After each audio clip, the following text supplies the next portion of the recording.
सबसे पहली चीज़ तो ये है कि आपका भाषा पे एक अच्छा कमांड होना चाहिए। आपकी राइटिंग स्किल्स बहुत स्ट्रांग होनी चाहिए।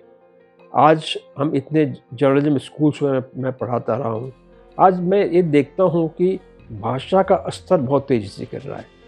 मतलब लोगों को ना ठीक से हिंदी आती है, ना लोगों को ठीक से अंग्रेजी आती है। दुर्भाग्य ये है कि अपनी मातृभाषा तक लोग जो है ठीक से नहीं लिख पाते। तो सबसे पहली बात तो है कि आपको अपनी भाषा को संवारना पड़ेगा।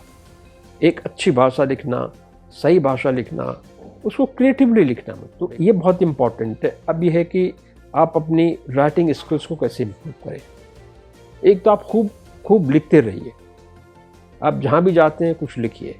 आप बाज़ार गए घर आ करके फीचर लिख दीजिए आपने क्या ऑब्ज़र्व किया। आप कहीं भी जाते हैं आप ऑब्ज़र्व करते हैं, आप सुनते हैं, है ना। आप माना कि किसी चाय की दुकान में बैठ गए और वहाँ 10 लोग और बैठे हुए हैं। 10 लोगों के बीच में बातचीत हो रही है। आप उन बातचीत को सुनिए तो घर आके लिखिए कि आमतौर पर लोग किन इश्यूज से बात कर रहे हैं।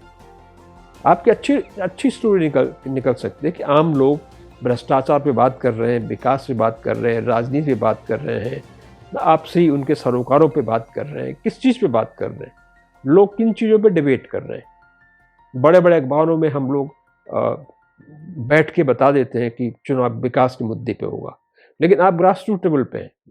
अगर आप लोगों के गॉसिप सुने तो आपको समझ में आएगा कि लोगों के सामने बड़ा मुद्दा क्या है। विकास है, भ्रष्टाचार है, स्कूल है, एजुकेशन है, हेल्थ है, क्या बड़े मुद्दे उनके हैं। तो वो चीज़ बहुत इम्पॉर्टेंट है कि आप जब लौट के आएँ तो उसको लिखने की कोशिश करें जो आपने ऑब्जर्व किया। एक लिखना तो होता है कि आप तमाम वेबसाइट से, तमाम अखबारों से काफ़ी कुछ इन्फॉर्मेशन इकट्ठी करते हैं और एक आर्टिकल लिख देते हैं। एक राइटिंग वो है कि जब आप सीधे जाके ऑब्जर्व करते हैं और कुछ लिखते हैं।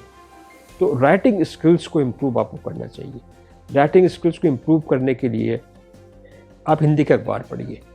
आप सिर्फ समाचार मत पढ़िए, लेख पढ़िए और संपादकीय पढ़िए, क्योंकि समाचारों की भाषा बड़ी चलता होती है। जो लेख होते हैं और संपादकीय होते हैं उनकी भाषा जो है वो अच्छी होती है, उनको आप खूब पढ़िए और हर जगह देखिए कि भाषा आप कैसे सुधार अपनी उस पर ला सकते हैं। तो ये कि पढ़ना बहुत ज़रूरी है। कई बार आप कोई आर्टिकल हिंदी में पढ़िए, एक बार पढ़िए, 2 बार पढ़िए, फिर अखबार को अलग रख दीजिए, फिर उसी आर्टिकल को दोबारा अपनी तरफ से लिखने की कोशिश करिए, उसको रिक्रिएट करिए कि आपने जो पढ़ा उसको आप कैसे लिख सकते हैं। दूसरा ये है कि साहित्य ज़रूर पढ़िए। आप सब हिंदी भाषी हैं तो आपको जो हिंदी के बड़े लेखक हैं, मतलब प्रेमचंद है, निराला है, दूसरे तमाम लेखक हैं, तमाम जो कवि हैं, साहित्य पढ़िए। साहित्य से आपको अपनी भाषा को संवारने में बहुत मदद मिलेगी। साहित्य आपकी भाषा में एक क्रिएटिविटी, एक सृजनात्मक मोड़ जो है वो दे सकता है।